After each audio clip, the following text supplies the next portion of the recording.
I have a lap right here. If you're on. Well, good morning and welcome to the First Unitarian Church. And you guys, welcome, welcome, welcome, all of you. It's wonderful to have you a part of our worship service, and it's especially wonderful to have you sing for us. It was just fabulous. Let me ask you a question. Your song was about peace, right? Yep. And freedom, you know, if only.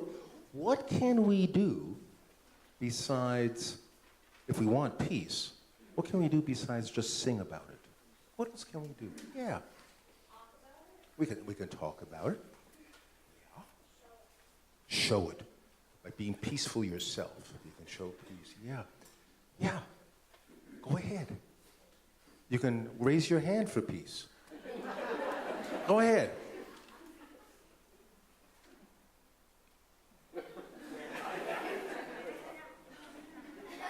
Okay. Well, you know, yeah, yes, indeed. Those are beautiful leggings. May they bring peace on earth. You know what I was thinking of? There's another important thing we can do is, you know, during an election, we want to vote for the person. Vote, right, you got it. We want to vote for the person who has the best chance of making peace happen in our country and around the world. Do you know what's going to be happening on Tuesday? Tuesday? What's happening on Tuesday? Voting.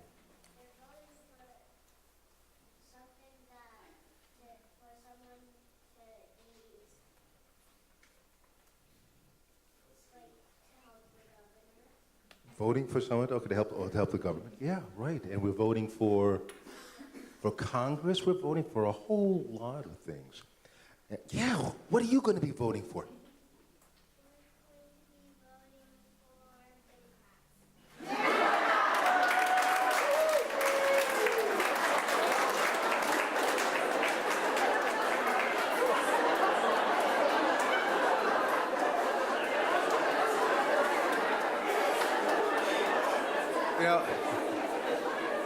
Thank you. Those were my closing words. I'm sorry. Now I got to think of some new ones. Yeah. How old? Let me ask you. How old do you think you should be before you can vote? How old? I mean, not the law, but how old do you think a person should be before voting? Yeah, how old? 18. You think be 18? And what do you think? 2. And you? 16? Yeah. Well, okay. Yeah. 20. Okay. Wow. Interesting. What about, do you think that everybody should vote? Everyone should have the right to vote. Yeah? Any exceptions? Are there certain kinds of people you can think of who should not vote? No. Yeah. Everybody should vote. Now, here's the really big question. Right now in our country, do you think that everybody has the right to vote? No. Yeah. And that's what we're going to be talking about this morning in here. How sad it is in our country, in a democracy, historically so, that not everybody has the right to vote. And I wish you could all be a part of it. And let me give some thought to voting from age 16 or age 2. At age 2, it could be a good possibility right there. So listen, before we light the chalice, let me make just a quick announcement. We have some canned goods that we are collecting for people who need some help. And after the hymn, is that right, Amanda? After the hymn, I think the 4th and 5th graders are going to be walking down the aisles with baskets. And please, if you brought your food, just distribute it in the basket, and then we'll get it into the right hands after the service. So you're going to be lighting the chalice? No. Okay, Anna. Okay. All right. Okay. I'm new at this. I'm sorry. The chalice this morning is going to will be lit by Anna Fonsbeck and her kids. Where are they?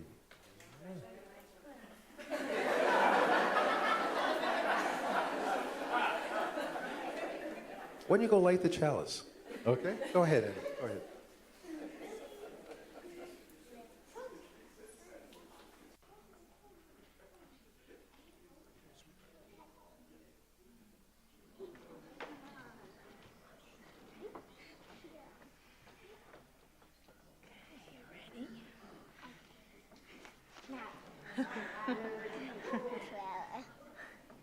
Symbol of light, symbol of knowledge, symbol of warmth, symbol of freedom.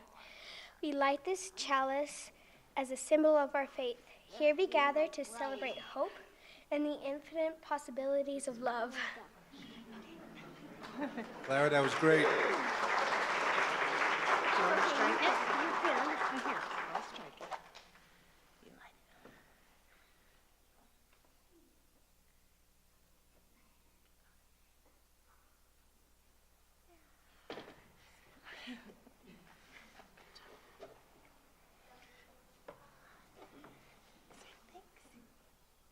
Well done, thank you. Thanks very much. Let us open the service by turning our hymn books, please, to number 123.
The Tree of Life Synagogue in Pittsburgh, Pennsylvania, celebrated Shabbat yesterday for the first time since the deadly shooting that happened there.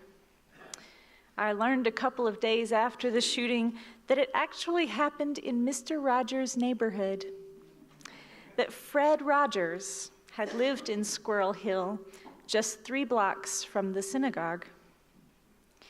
It called to mind for me Mr. Rogers' advice to children in the wake of tragedies and disasters: look for the helpers. You will always find people who are helping. But let's not get it twisted. This advice is not meant for adults. Mr. Rogers, a Presbyterian minister, would tell grown-ups that it is our job to be the helpers. We must take responsibility for the lives that we live. But more importantly, we must take responsibility for our common life together. As we head into Tuesday, eyes squeezed shut and holding our breath, may we be given the strength to be the helpers, to care for our country as though we are its caretakers, for indeed we are. If God is looking over our nation, it is only in the sense that we are God's hands and feet and eyes and ears in this world, and that taking care of our nation is a holy enterprise only insofar as we care for the least of those among us. God of all nations, give us strength to do your work in this world. Bless the helpers we see around us. Bless the ones who buy coffee for the one behind them in line, who wave the person with fewer items ahead of them, who give up their seat to the one who needs it more, who act with simple, unadorned kindness. Bless the ones who pick up the trash they didn't drop, who hold the door open for too many people, who speak a word of gentleness to one who probably doesn't hear such a word often, who help carry the load, who look out for others. Bless the ones who work the polling stations, who offer rides to the polls, who make more coffee or pick up more donuts, who waited to go to the polls because standing in line feels more like a fulfillment of civic duty, and those who mailed it in. Bless those who show up for vigils, those who show up for marches, those who show up to worship with those who practice faiths different from their own, those who show up. God of all nations, bless the helpers, and bless us with the courage to be them. Amen.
Good morning. It may have been a strange dream I had, but I swear I saw most of you just a few hours ago. For those of you who have no idea what I'm talking about, we had a wonderful auction, our major fundraiser for our church last night. It was a tremendous success, and I want to thank all of you who were there and helped out. It's deeply, deeply appreciated. I'd like to start with our first reading this morning at $200. Do I have any?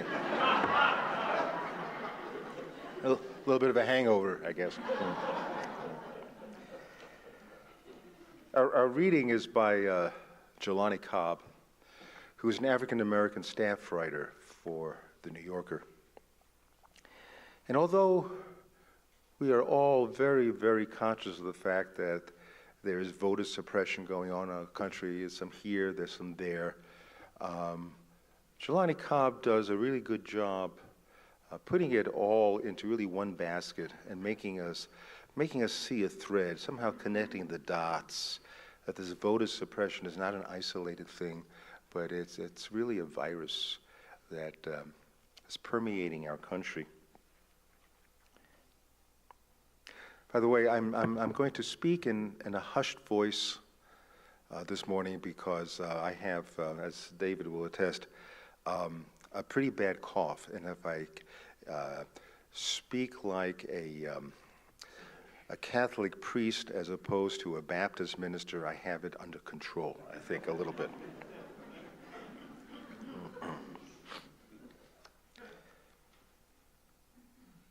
Decades ago, amid the most overt privations of Jim Crow, African Americans used to tell a joke about a black Harvard professor who moves to the Deep South and tries to register to vote. A white clerk tells him that he will first have to read aloud a paragraph from the Constitution. When he easily does so, the clerk says he will also have to read and translate a section written in Spanish. Again, he complies. The clerk then demands that he read sections in French, German, and Russian, all of which he happens to speak fluently. Finally, the clerk shows him a passage in Arabic. The professor looks at it and he says, well, my Arabic is a little rusty, but I believe this translates to Negroes cannot vote in this county. Old jokes have lately been finding renewed salience. Literary tests, poll taxes, grandfather clauses, once the most common mechanisms for disadvantaging minority voters, have been consigned to the history books, but one need look no further than the governor's race in Georgia to see their modern equivalents in action. The race between the Republican Brian Kemp, Georgia Secretary of State, and the Democrat Stacey Abrams, the former minority leader of the State House of Representatives, who, if she wins, will be the first black female governor in the country. And now that race is a virtual tie. But Kemp has invoked the so-called exact match law to suspend 53,000 voter registration applications for infractions as minor as a hyphen missing from a surname. African Americans make up 32% of the state's population, but they represent nearly 70% of the suspended applications. Kemp's move is particularly questionable given that Abrams' electoral strategy hinges on mobilizing the 600,000 unregistered black voters who have long been seen as the holy grail of Democratic politics in the state. Kemp's acts are singled out for scrutiny in One Person, No Vote, a book about modern-day voter suppression by the historian Carol Anderson. In 2012, after the Asian American Legal Advocacy Center in Atlanta discovered that many of its clients who were naturalized citizens were not on the voter rolls. Despite having registered, the group raised the issue with Kemp's office. In a show of raw intimidation, Kemp ordered an investigation questioning the methods of that organization, the methods they had used to register new voters. In 2014, Kemp investigated the New Georgia Project, a voter registration initiative that Abrams had founded. In a similar vein, officials in Jefferson County last week ordered a group of African American senior citizens off a bus, taking them to an early voting site on the ground that the transportation, which has been organized by the nonpartisan group Black Voters Matter, was a political activity. The events in Georgia are part of a broader political project. The xenophobia and the resentment that Donald Trump stirred up during the 2016 election are fundamentally concerns about the future of the American electorate. He has repeatedly stated that he lost the popular vote because non-citizens voted for Hillary Clinton. I guess that was clearly delineated, the checkbox. Are you a citizen, non-citizen, voted? Yeah. You find these things out. Last Thursday at a rally in Montana, he suggested that Democrats were responsible for a caravan of migrants now heading north from Honduras because they, quote, figure everybody coming in is going to vote Democrat. Kemp likewise claimed that Abrams wants to let undocumented people vote in Georgia. The suppression of minority votes is the homegrown corollary of this strategy, an attempt to place a white thumb on the demographic scale. According to the Brennan Center for Justice, 99 bills, that's a lot, 99 bills designed to diminish voter access were introduced last year in 31 state legislatures. Many of the recent Republican-led efforts stem from the Supreme Court's 2013 decision in Shelby versus Holder. In an opinion that eviscerated the Voting Rights Act of 1965, Chief Justice John Roberts wrote that discrimination still exists, but not sufficiently to warrant the extraordinary remediation measures that the act imposed on the states of the former Confederacy. That argument is roughly equivalent to saying that a decline in the prevalence of an infectious disease means that we should stop vaccinating against it. Within hours, mind you hours, within hours of the decision, Texas announced a strict new voter ID law. Mississippi and Alabama shortly afterward began enforcing similar laws that previously had been barred. The decision added a layer of severity to a voter access crisis precipitated by state laws that prohibit 6 million Americans with past convictions from voting. In 3 southern states, Florida, Tennessee, and Kentucky, this means that at least 20% of eligible age African Americans cannot vote. Meanwhile, North Carolina enacted restrictions on early voting, a policy that particularly affects African Americans who are likely to be hourly wage workers and cannot always get to the polls on Election Day. Ironically, though a number of the recent laws validate Roberts' argument about the undue burden that the Voting Rights Act puts on the South, complaints have been lodged in several states that fought for the Union, such as Ohio, Wisconsin, Indiana, and Iowa, which have passed strict voter ID or roll purge laws. Earlier this year in Kansas, a federal judge struck down a law that required voters to provide proof of citizenship to register, championed by Chris Kobach, the Secretary of State, who served as vice chair of Donald Trump's short-lived Voter Fraud Commission and is now running for governor. In North Dakota, which didn't become a state until 24 years after the Civil War, Native Americans must now provide an ID that shows a street address, even though many only have a post office box. The midterm elections are in 2 days. The results will be read as a referendum primarily on Trump's presidency, but also on the effectiveness of the electoral restrictions. The old punchline has changed. A professor fluent in 5 languages no longer need travel south to encounter voter suppression. Voter access is not just a regional crisis, it's a national crisis.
Just a few quick announcements for your enjoyment this morning. They're important, though. First of all, I want to mention that Monica Dobbins is running an interesting program to get more and more people familiar with Unitarian Universalism. It's a program that will be featured after this service, after every 11 o'clock service, first Sunday of every month. And take a look at your order of service, and you'll see that today's program is going to be about what do Unitarian Universalists believe. So although it's geared primarily towards newer people, I think it's open to everyone who wants to find out or get a refresher on the different aspects of Unitarian Universalism. Also wish to announce that we are moving towards Thanksgiving quickly, and has been our tradition for the last 7 or 8 years. We do our utmost to support our sister church in West Valley, San Esteban, and we've become really close with their rector, Pablo Ramos. Indeed, a good friend of mine. He comes by and he visits with Vicky Chavez and the kids, and it's just a wonderful relationship. Thanksgiving, for all these years now, we try to help them by getting gift certificates so that they can have a nice Thanksgiving and possibly some food even beyond that. About 95% of that congregation consists of undocumented immigrants, and so help to them is really of the utmost importance. And there will be a basket, at the congregational life table, and I hope you can be as generous as possible. Also want to mention that, and this is kind of save the date, an absolutely wonderful performance will be here on Monday night the 12th. Keith Trickett, who is a wonderful singer, very, very funny, very, very British. That's almost a redundancy. All Brits are funny in their own way. And he is doing, he's done this before, but he's now doing this with another, I think, soprano, nonsense songs. And if you haven't heard him before, do come. 2 reasons. One is because he's great. Secondly, because all receipts will be going to our sanctuary family. There's no ticket price at the door. You just come, a plate will be passed, and it'll be up to your generosity to give as much as we can to help our sanctuary fund. Last but not least, Jazz Vespers begins its 30th anniversary, its 30th year tonight. And our feature will be a tribute to Frank Sinatra in a wonderful jazzed up form, tremendous vocalist. Even though there's going to be a little rain outside, don't let that stop you. Jazz Vespers tonight, 7:30, doors open at 7. The offering will now gratefully be received, a chance to greet one another and wish each other a fine good morning.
How quickly we forget. Before the year 2006, no state in the whole country required a photo ID to vote. How quickly we forget. The Freedom Summer in Mississippi, 1964, 1 year before the historic Voting Rights Act was signed into law. 700 college students went to Mississippi to register African American voters. Hundreds of black families hosted the predominantly white volunteers in their homes. In turn, the volunteers met at black churches, distributed registration information, helped to fill out forms, and escorted African Americans to the courthouse. The volunteers were beaten, arrested, and firebombed. 3 activists were murdered in that first week of Freedom Summer. And I will never forget one of them, Andrew Goodman, who was a student at the college I attended. There's a marker on campus for Andy, and his memorial is simply fraught with overwhelming meaning. It seems to ask every one of us the extent to which we personally would get involved when justice is denied. Would we risk our lives? You know, is there a point where you would no longer express your deeply held values? Just kind of hold them back, keep them to yourself? Andy's body, along with Michael Schwerner and James Chaney, was shot, brutalized, and buried just outside of Philadelphia, Mississippi. The corpses weren't discovered until 2 months later. The right to vote is central to American democracy.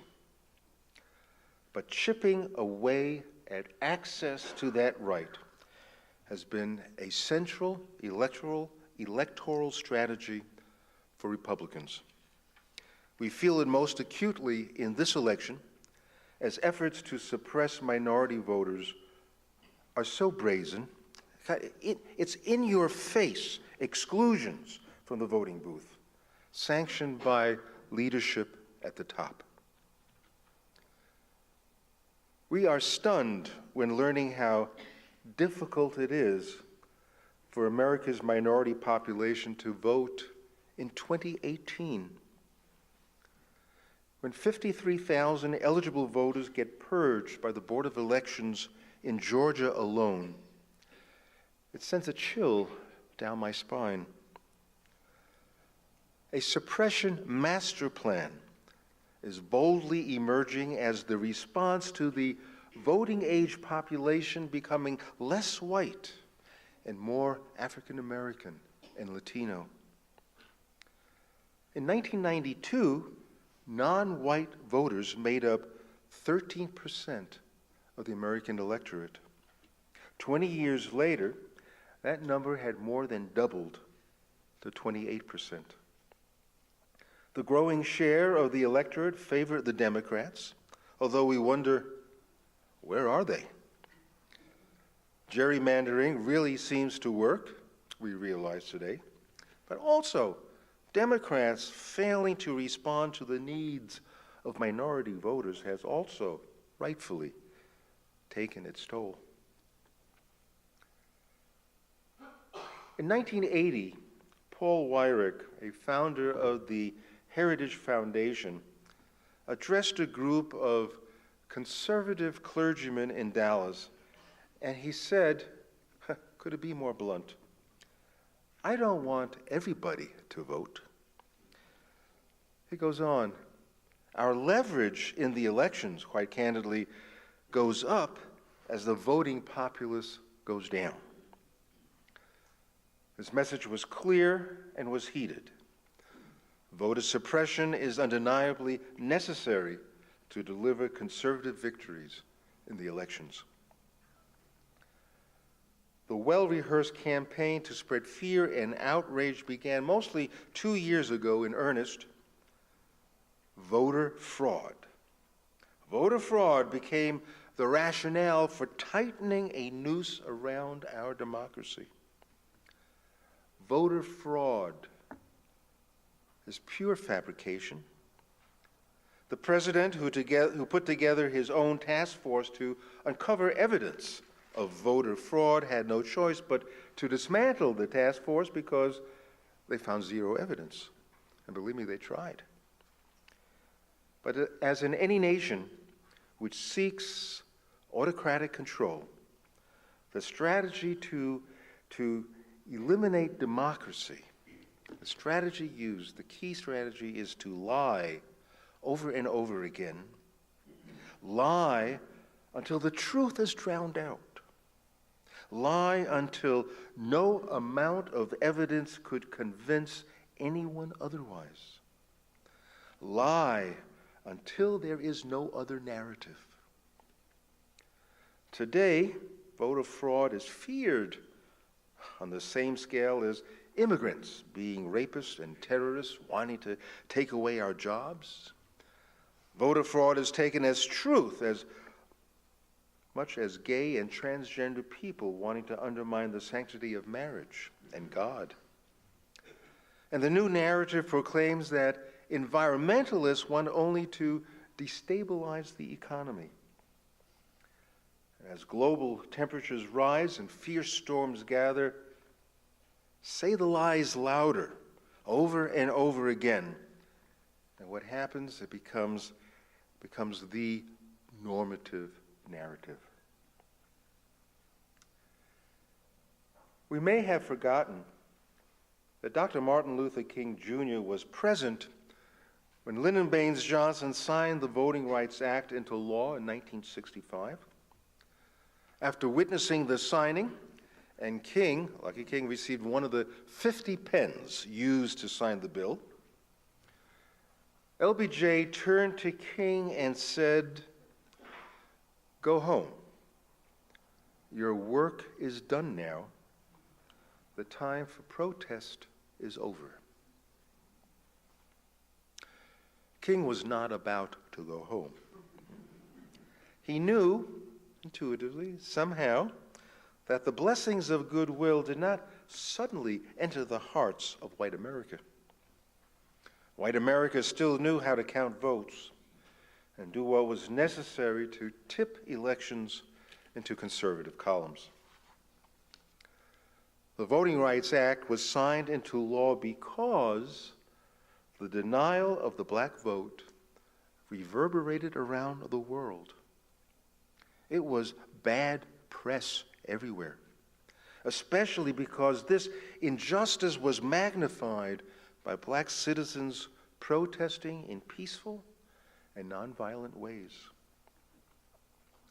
To quote Dr. King, "Any democratic nation that cannot guarantee all of its citizens the elemental right to vote is suffering from a moral sickness that must be cured if it is to survive." What we feel today, sweeping our country, is nothing less than a moral sickness. Identified by Dr. King more than 50 years ago, we are further from the cure than ever before. We feel deeply in our bones that failure to guarantee the right to vote can only lead to societal instability and civil violence. And the inflammatory rhetoric which dominates this election year like it never has before can indeed light the bonfire of violence of which there is already so much evidence. Failing to guarantee the right to vote puts our democracy, our freedom, our values at tremendous risk.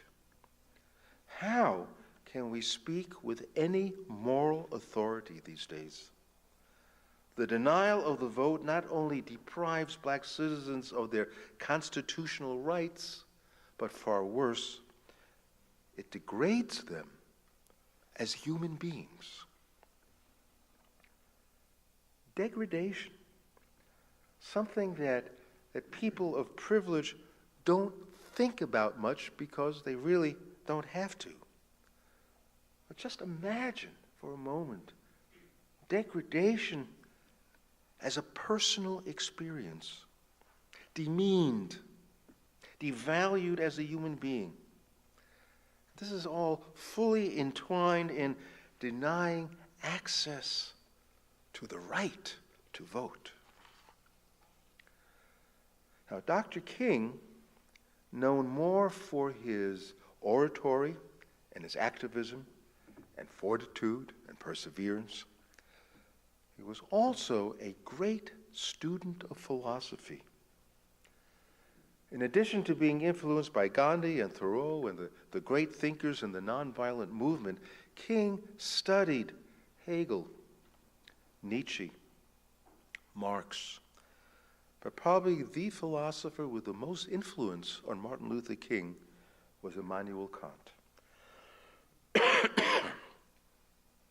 Kant, in his Critique of Pure Reason, 1781, moved beyond traditional philosophy for the first time to understand the human experience. And so philosophy shifted from this lofty, erudite position. Kant moved it to looking at human experiences more fully. Kant was particularly intrigued by the concept of dignity.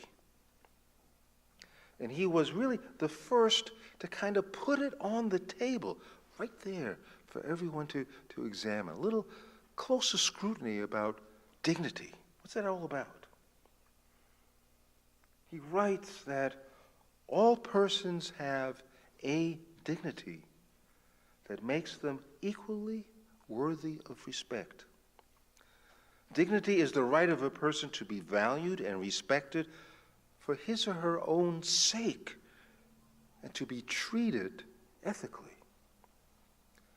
Now, dignity, according to Kant, is the preserve of human beings, because dignity is inherent in the capacity to make moral choices. And only human beings can make moral choices. Dignity is not an end in itself like happiness or wealth. Rather, everyone deserves dignity because we are free beings, moral beings who can choose to be moral and choose the direction in which we feel we ought to go. So what is the source of dignity? Dignity exists because it is human. It is the worth people have simply as human beings. By virtue of our humanity, we have dignity and free will, which determines who we are, what we choose to do, and who we choose to become. So already, I'm sure you can see the wheels turning in Dr. King's mind, where the physical act of depriving people of color the right to vote means that they are robbed of the dignity to choose their own direction in life. What becomes tricky, though, is when the state attributes dignity to a certain status of people. The claim is you have to earn dignity by your status in life. Income, property, color, etc. But Kant maintains strongly, as King made manifest, that worth is attributed to all people. Dignity does not depend on where you stand on the ladder of status. Now, there is no empirical evidence to measure dignity. Dignity is simply intrinsic to being human. It does not affect animal life, plant life. It's intrinsic to being human. And what was so amazing about Dr. King was that he emphasized dignified conduct as a means of demonstrating that dignified black people freely choose a moral response as they were denied their right to vote. King was all over the concept of dignity. Dignity was indeed a part of human nature and was not a conferred status. Dignity applied to all who had the capacity to make moral choices. Dignity signified inherent worth that insisted on everyone having access to human rights. And he argued loudly that black Americans had a moral obligation to comport themselves in a dignified manner as they worked to pressure society to treat them as creatures with inherent worth. If you have inherent worth and you want to convey that, communicate that to the public at large, comport yourself with dignity, which is what happened. As human beings, black Americans had the same social status as everyone else. And that concept is still being contested today. I think we must examine the current suppression of the minority vote, whether black in Georgia, Latino in Texas, Native American in North Dakota, or even here in San Juan County. Examine the current suppression as evidence of an imposed hierarchy with the backing of brand new voting laws. It's a hierarchy that feels empowered to deliberate on the criteria for preferred status. In America today, dignity is confined to a particular social status, and only that particular status has the right to vote. the moral mandate to honor the inherent worth of all people is essentially discarded. A hierarchy of social relations diminishes dignity, such as slavery, segregation, voter suppression. Black citizens are denied the civil right and moral right to make deliberate choices to determine their own well-being or just determine who they are. But the big question surrounding dignity is, how does it actually relate to human rights? Kant offers a helpful clue by making a distinction between morality, on the one hand, and political concepts of justice, on the other hand.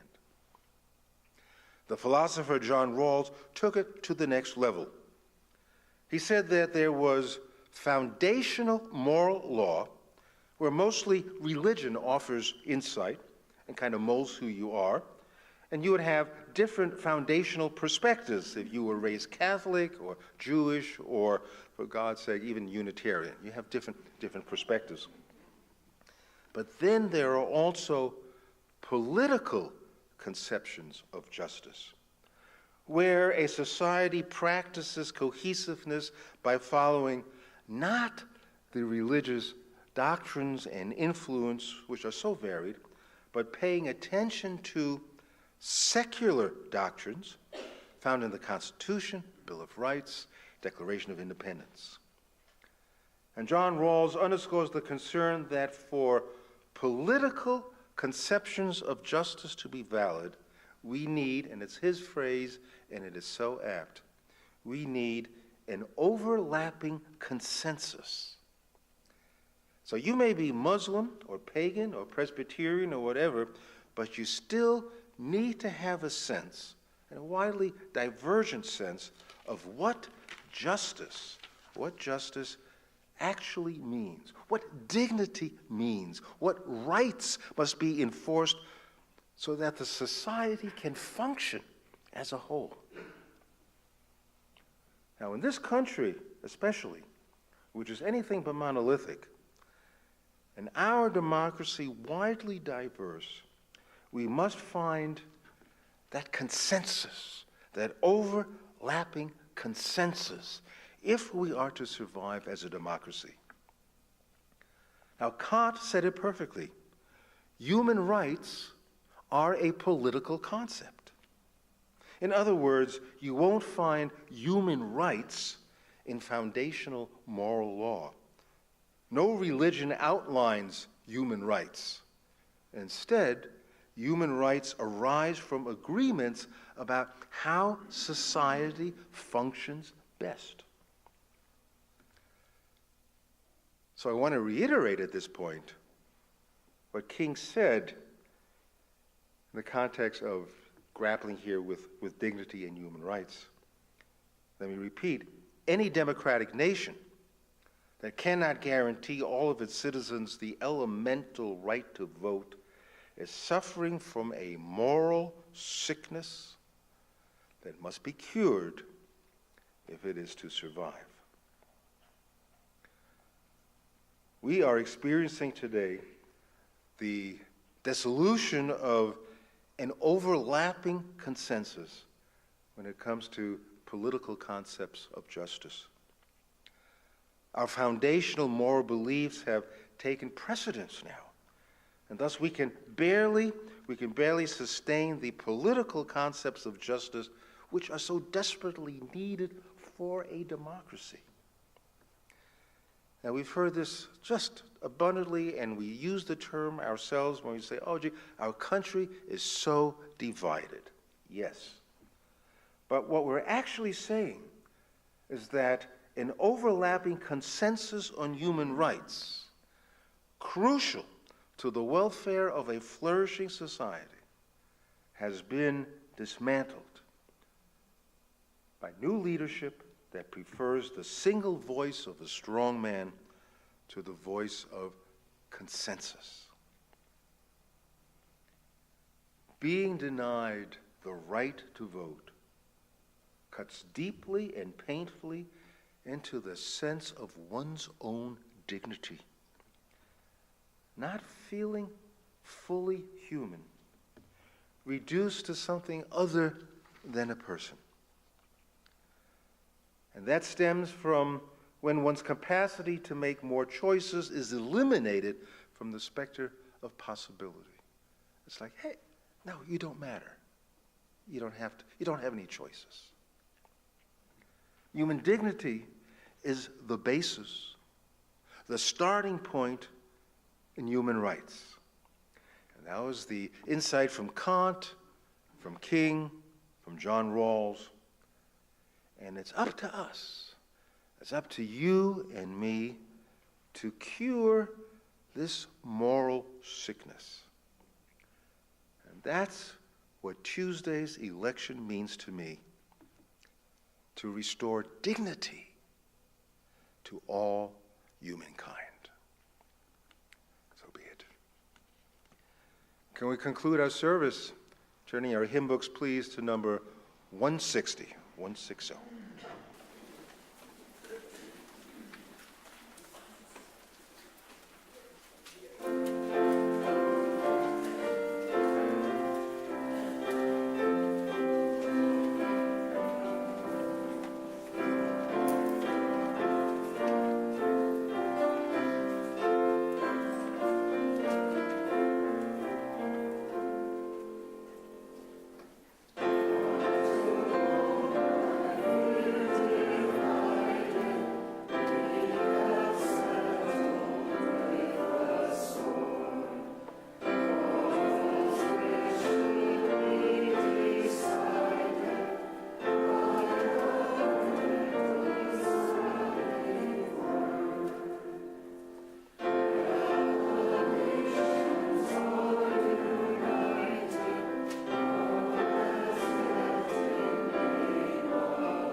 As we extinguish the chalice, may we close with perhaps another image of what the midterm elections really mean. It's about whether or not we're able to bend the arc of the moral universe. If we're able to regain America's system of rights, extending the blessings of liberty, freedom, and dignity to all human beings. To all human beings. Amen.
applause because people were still singing it. They were on to the next verse in their minds.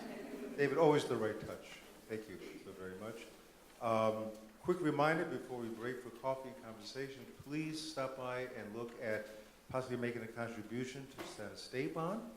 Remember at 12:30 in our parlor, a wonderful drop-in class on what the Unitarian Universalists believe. So let's break now for coffee, conversation, and see you at Jazz Vespers tonight.